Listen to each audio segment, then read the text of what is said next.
All right, hello everybody. I'm Brian, and this is Amy News and Conversation. We're here at KILMER 2025. We're on day 2 right now, but earlier today I caught a really interesting panel that included the two of you, and it was all about microbiological performance qualification and really the best practices that go with that. So you said some very interesting things. We'll dive into in for a second, but first, please introduce yourselves, and we'll go from there.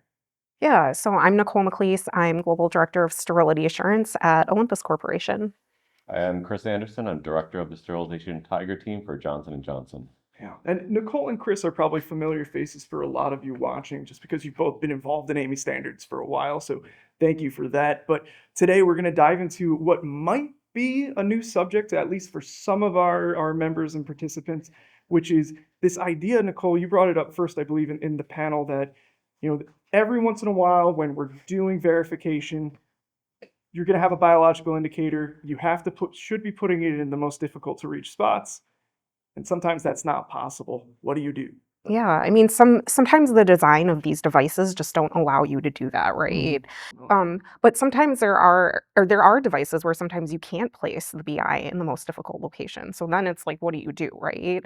And so that was kind of the key message in our discussion today was that you need to have scientific rationale, right, and a scientific approach for what you're doing.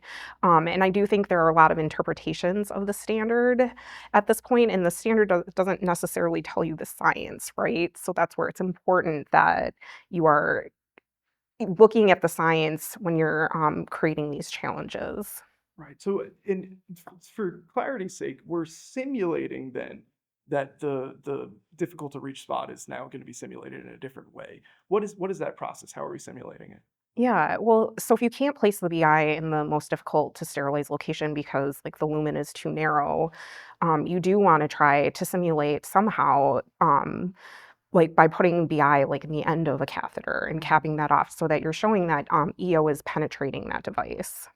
Got you. And the approach there, this is still a conservative approach, right? We're talking about overkill methods and the like. And Chris, you had said something very interesting, which is sometimes the conservative approach is still the fastest approach. What did you mean by that? Yeah, I think sometimes when you get to a conservative approach, you're able to start off right away going down that path. When you go a less conservative approach, you often have to characterize data more, do more investigation, characterize more bioburden. You have to get a better understanding of the process inputs because in a less conservative approach, those inputs, if they do shift, can have a bigger impact on the process versus where you take more conservative approach, then you end up those inputs have less impact on it. So again, more time spent in the planning, characterization, than being able to just move right into something like an overkill validation approach. I see. So if we take a more novel approach, like Nicole was talking about before, you still have to do that scientific rationale. You've got to put it into your process and explain it. That's going to take longer than to say take the well-trodden path, so to speak. Correct, yeah. So if you take that really conservative approach, again, the other things are still important, but Mhm. again, they're less impactful, right? And it allows you often to just step into validation right away because you've covered the worst case scenarios in that conservative approach. But if you go all the way back to even a bioburden approach, then you really got to start characterizing that bioburden, characterize your process more thoroughly, understand the types of organisms. And because of that, it takes more time to do actually those activities. And what happened from an industry perspective is that speed to market became a big impact, right? So how quickly can you get a validation done? Well, if you use that overkill approach, you do usually do it much more quickly than the efforts needed to do more like a bioburden-based approach. And you had a survey prior to this panel, which gave us some insight on what the Kilmer community is really thinking about when we're talking about these best practices. Why don't you tell me a little bit about that? Were there any main things that jumped out at you? Yeah, I mean, I think for me, it was the number of respondents that said they're using the BI bioburden approach. Mhm. I think if we had asked this question, even 5 years ago, probably the number would have been a lot lower. So it does seem like people are moving more into that direction. Interesting. And Chris? Yeah, what kind of stood out to me is that moist heat, as I talked about, there's a more conservative and less conservative approach. Moist heat actually, as they got less conservative, increased the characterization of their process, right? They did actually more resistant testing. They did more frequent bioburden testing. What we saw with ethylene oxide as they went from the overkill approach to the BI bioburden approaches, they didn't do routine resistant testing. They stayed with the same quarterly bioburden testing. So again, I think moist heat just tends to be further along because it has more history. And I think there's opportunity to really kind of, as I mentioned, as you get less conservative, you maybe do a little more characterization in the bioburden perspectives and some of the resistance work there. That's an interesting evolution that you mentioned there too, because I mean, when I think of EO, I think of it as a relatively old modality, but I guess compared to moist heat, it's not. Is that correct? It is, and I'll say this, I think, moist heat has always been focused on quick turnaround processes. It's always been focused on, general overall good lethality, and then also sensitive products, right? So most of the time you have sensitive products. When it comes to EO,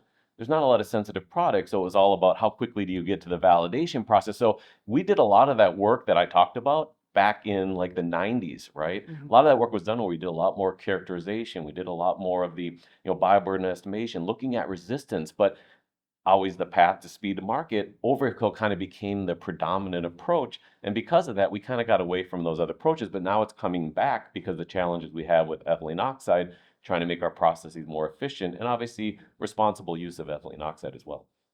Fantastic. And still, the main takeaway, regardless of the approach, you have to justify it. Very cool. Well, any main takeaways after all of this that you want to share with us before we go back to KILMER? We're trying to achieve the same endpoint. It's sterility of the product. Yeah. There's many, many ways to get there. There's more conservative, less conservative approaches, right? But the ultimate goal is the same. And another piece I want to just kind of mention is the competency to use the less conservative approaches increase. You need to have more experience, usually a little more skill set, a little more guidance, a little more knowledge to be able to truly use those methodologies. I think that's one reason we're kind of seeing a shift is because we're really trying to bring that competency back and get people to start asking that question, why? Yeah, we can't forget about the science. No, absolutely not. And it will lead to better understanding for everyone. I mean, that's kind of one of the reasons we're all here today, right? To develop a better understanding, to move the science forward and make the industry better for everyone. So thank you both for coming out here today and enjoy the rest of KILMER. This has been great. Thank you. Yeah, thank you. All right.